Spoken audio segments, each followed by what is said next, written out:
everybody's talking about this. You could call it a taste of the desert right here in the north.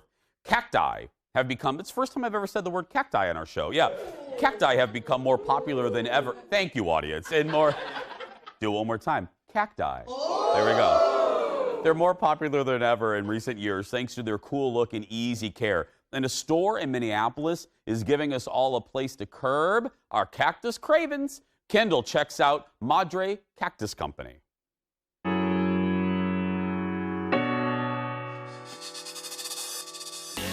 So I wanted to open up a little retail store and take a risk. And I didn't necessarily know exactly what I wanted that store to be, which is kind of crazy to think about.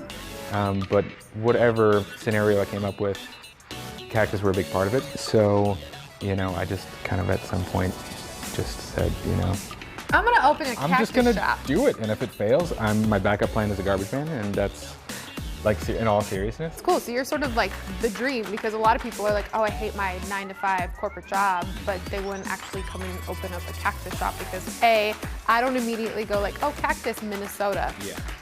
The availability is completely at zero here, and if I would have just, you know, grabbed some stuff, bring it back, see how it does, you know, then that would be, you know, maybe a thing that could work. You know, and as far as nativity goes, I think we have just shy of 100 species of cactus ranging, I mean, all over the globe. We've got stuff from India, Sri Lanka, all over Africa, Indonesia, all from Central and South America. We've got stuff that's native to the US, Mediterranean, you know, all over the world. Oh my gosh, all the things. You know, it's so much work for us. Day in, day out, been working 12, 14-hour days, 7 days a week for months on end. And for people to come in and just kind of have that moment of like, oh, this is great, you know? Like me, walking in like, oh, this is so cool. I mean, that's when you just feel like, oh, okay.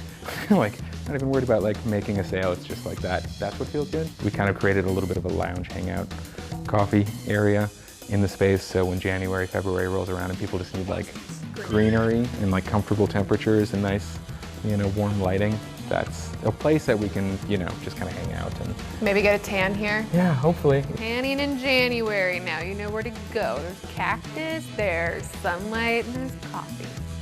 So I can touch all of it, right? Pretty much, yeah. It'll let you know. Give me some gloves.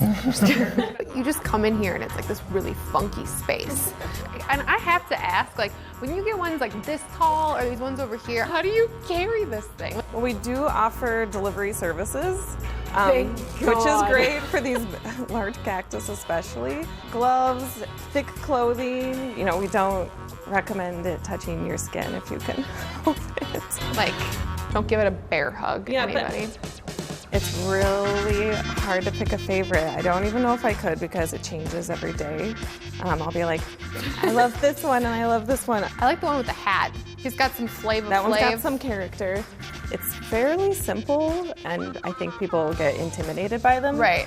Maybe because they're more rare in Minnesota. Basically, you just need good direct sunlight, minimal watering, and we have a care guide that we provide with every purchase to kind of help ease people into it. Cacti, right?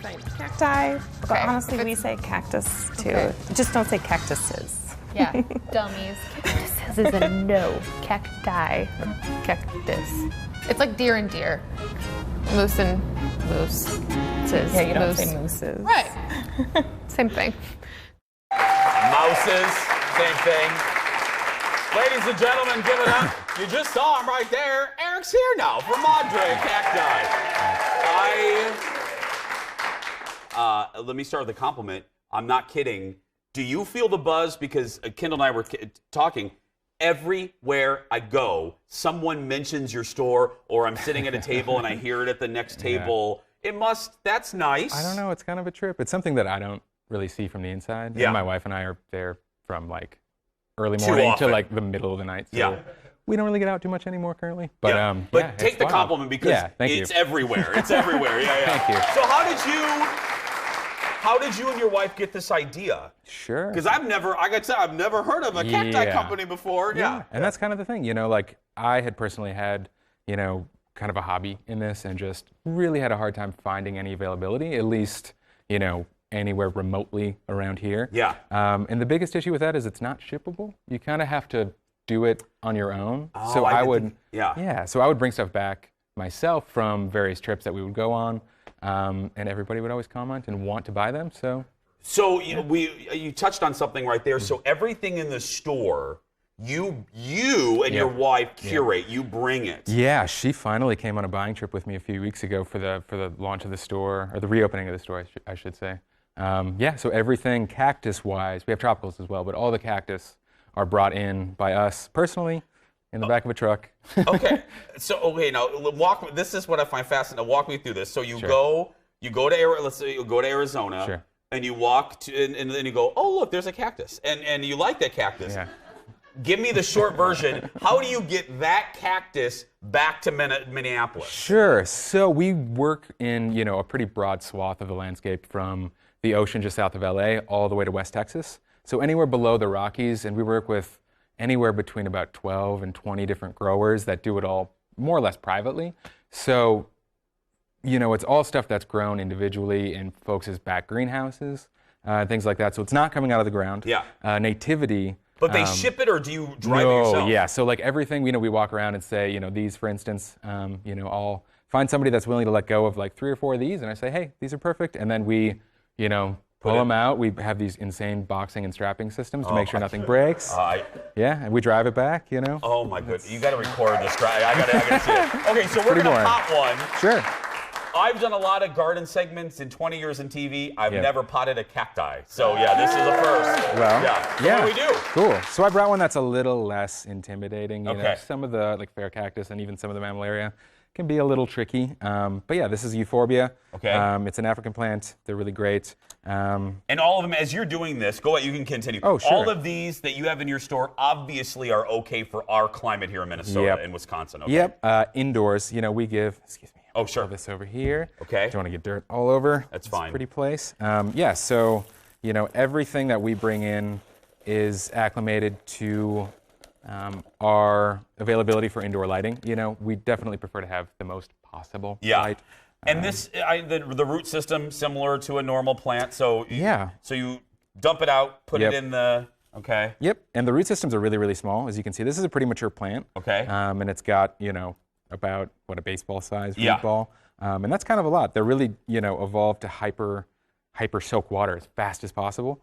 So these roots are just really, really strong. And then put it midway down the pot. Yep. So I'm kind of right about here at the bottom. So just usually most of the arid plants will have these light brown areas at the bottom, and you kind of can clear a little bit of that away, but you don't want the soil to necessarily go too far above that or above that at all. Okay. Because that's really fleshy, susceptible tissue that could rot, etc. if you start watering a little early. And then you just fill it up. Yep. And then what is this mixture? Because again, I'm gardening. I kill everything. So yeah. Like with any plant, soil is key, if not the most important component. And this, as you can see, looks pretty much like rock. There's maybe like 15% actual organic soil in here. There's pumice, which is a big component that I like to use. There's a few other. If you go to the garden store, or if we go to you can lead people in the right direction of what. Yeah. Because I would have no idea, but there's a special soil for it. Yeah, and we actually make our own. Oh, perfect. And that's something that we bring back as well because we can't get the components here. I'll just get everything from you. Yeah, Yep. We're going to post this whole thing online. Give it up for Eric, everybody. For more information, head to shopmadre.com. I like that website. And again, we'll post this whole thing on Facebook just a little bit later. Go into the store. It's so cool, and you'll feel cool because all the cool people go there. It's great.